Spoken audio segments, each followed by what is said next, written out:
¿Qué tal? Muy buenas tardes, bienvenidos una vez más al ciclo de cierre de la semana de la Cámara de Agentes de Bolsa. Mi nombre es Federico Loeffler. Hoy contamos con Francisco Matig de Consultatio, él es estratega de renta fija. Francisco, muy buenas tardes, ¿cómo estás? Buenas, Federico. Ante que nada, muchas gracias por la invitación. Participar en este espacio, encantado. Bueno, encantados a nosotros con tu presencia.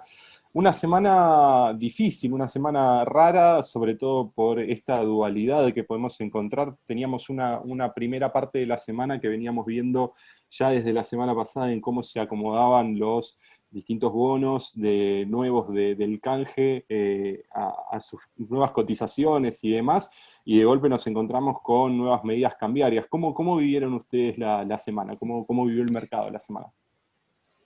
Mira, antes que nada, ya lamentablemente deja de ser rara una semana como esta en Argentina. Así que nos estamos acostumbrando. Pero bueno, más allá del chiste, creo que no termina de tomar por sorpresa, porque creo que la cuestión de los bonos nuevos corría un poco por otro lado, más allá del tema cambiario, digamos. Nosotros creíamos que los bonos podían tranquilamente salir a un 12% de tasa, como salieron, o incluso más abajo, y la dinámica cambiaria ser complicada. Por ahí lo que sí llamó la atención es la manera en la que el gobierno resolvió o intenta resolver este problema. Eh, Nosotros, o por lo menos incluso estaba el rumor en el mercado de que se podía adoptar un desdoblamiento total o formal, digamos, del mercado.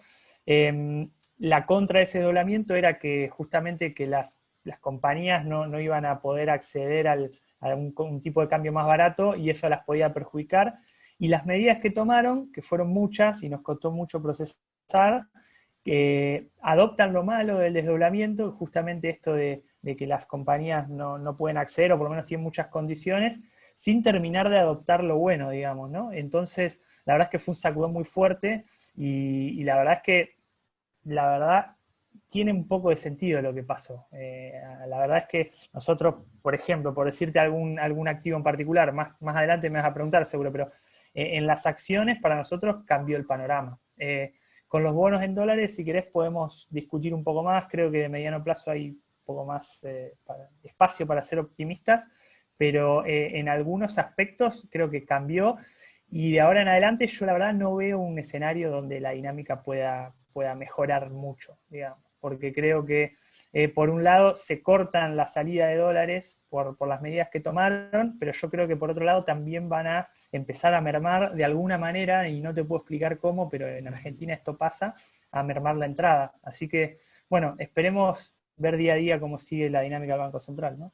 Vos mencionabas ahí el tema de las TIRES, las paridades y demás. ¿Crees que esto, no te digo en un corto plazo, pero pensás que estos niveles en los que estamos son parte de este cimbronazo? Hoy también ya estaban corrigiendo un poquito esos valores. ¿Crees que esto se va a ir acomodando más al nivel de donde habían salido? O sea, había una expectativa de, bueno, vamos al 10, vamos al 9, al 8, y en realidad ya antes de salir los precios de los bonos viejos, entre comillas, ya te estaba marcando una tires del 12 y salida que fue digamos, el precio o los rendimientos a los que terminaron saliendo.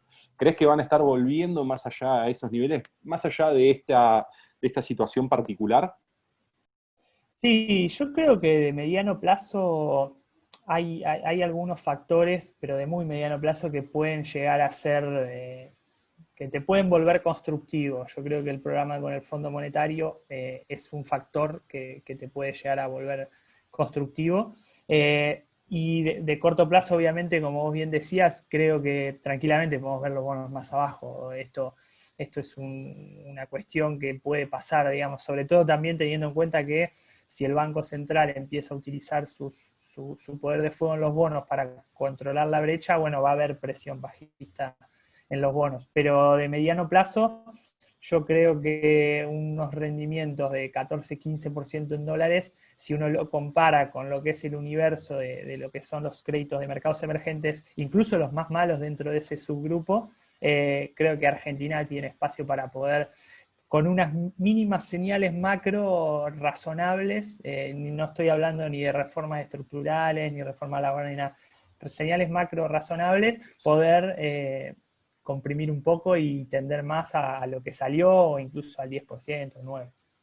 Recién hablabas y mencionabas empresas, y primero te lo voy a separar en dos partes, porque me quedó algo ahí dando vuelta también, era algo, aprovecho ahí que vi que eras especialista en renta fija, para el lado, vamos, por ahí no tanto, pero por ahí para el lado de la parte corporativa.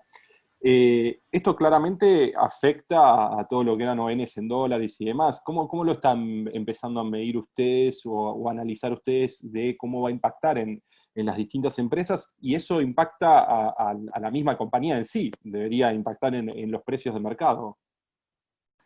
Sí, se notó de hecho el miércoles que los precios de los bonos corporativos se ajustaron bastante fuerte a la baja, alrededor de 5 o 6 dólares, y hay algunos que no ajustaron tanto porque no son líquidos, no porque no hayan tenido la oportunidad, digamos.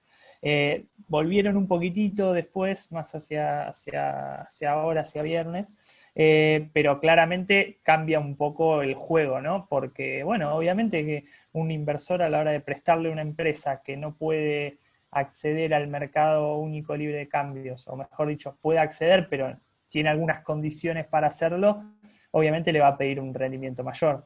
Así que creo que igualmente el impacto va a ser bastante diferencial en términos de los créditos, ¿no? Hay créditos que tienen más caja que otros, creo que obviamente cuanto más caja tengas, mejor es tu posición y más sólida y menos deberían sufrir tus bonos.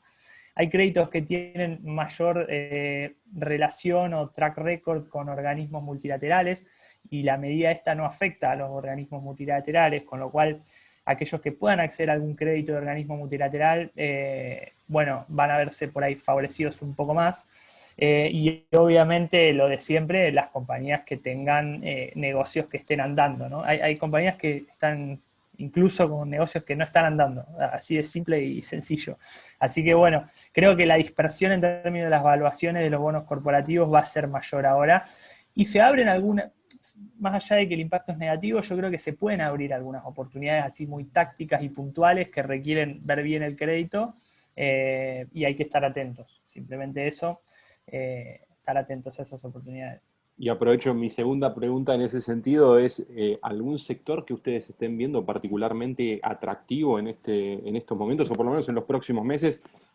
Más allá de, obviamente, es una proyección, ¿no? Pero algo que más o menos vean que, bueno, esto de reactivarse puede estar arrancando por estas zonas y demás. Sí, ya salgo un poco del terreno de los créditos, porque como te decía, el terreno de los créditos depende más de la empresa en particular que del sector.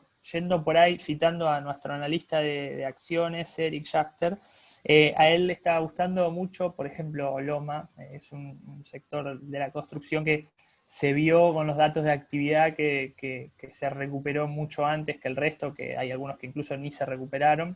Creo que el costo de la construcción en dólares se haya abaratado, le va a dar un empujón ahí, e incluso el gobierno, uno de los pilares del presupuesto del gobierno es encararlo por ese lado. Así que ese es un sector.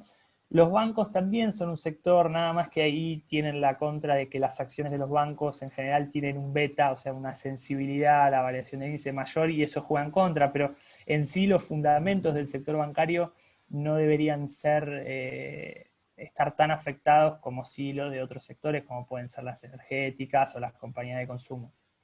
Para ir cerrando, te consulto, ya que en el último tiempo ha habido mucho atractivo a partir también de la posibilidad de operar con proporciones menores. Los CDRs han crecido muchísimo en el último tiempo, y te pregunto para aquellos inversores que estén operando en CDRs, ¿cómo es que ven ustedes la situación del mercado internacional? Mucha volatilidad, ¿qué es lo que está pasando? Sí, ahí hay mucha volatilidad. Yo creo que el factor de la selección, o sea, la pandemia primero, obviamente, y las elecciones en Estados Unidos influyen. Pero más allá de eso, creo que hay un caso como para, por ahí, cuando uno analiza los ratios de evaluación de las acciones, uno dice, están muy caras en el mercado, sobre todo pensando en el mercado americano.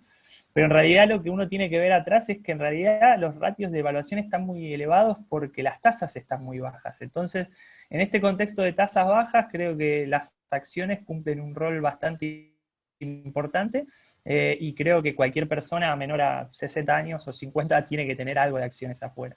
Después podemos discutir cuáles, y yo creo que los CDRs, la medida esta de poder invertir con menor monto, ayuda a la liquidez, ayuda a todo. Pero nosotros siempre recomendamos en CDRs tratar de armar una cartera diversificada. Es muy difícil teniendo en cuenta los nombres que hay en el mercado americano, que son un montón, sobre todo teniendo en cuenta que también hay nombres de Brasil, de Argentina y demás, que uno por ahí no puede mirar todos, simplemente una cuestión de capacidad. Y lo mejor ahí entonces es buscar una cartera diversificada que encima ahora se puede armar con un monto menor, tratando de poner todos los sectores económicos, distintos países, cosa de que se vayan compensando y tratar de tener el menor riesgo posible. Creo que ese es el approach más que tratar de encontrar una perlita que va a subir 40%. Por lo menos es el que decidimos que es más conveniente. Claro, aprovechar la diversificación y no que, bueno, me meto en tecnológicas, hay un sell-off grande en tecnológicas y después quedar mal parado. Tenemos nuestra discusión igual interna. El equipo está dividido entre si las tecnológicas o las acciones de crecimiento son las mejores o las acciones de valor, los industriales o bancos son las mejores, pero preferimos cuando comunicamos recomendar diversificación. Aprovechan y diversifican también en todo el riesgo.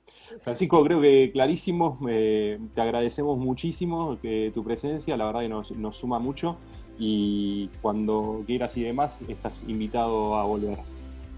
Bueno, un gusto, gracias por la invitación, lo disfruté, así que cuando quieran estamos de vuelta. Gracias, Fede. Bueno, muchísimas gracias y gracias a ustedes por acompañarnos, nos vemos la semana que viene. Hasta luego.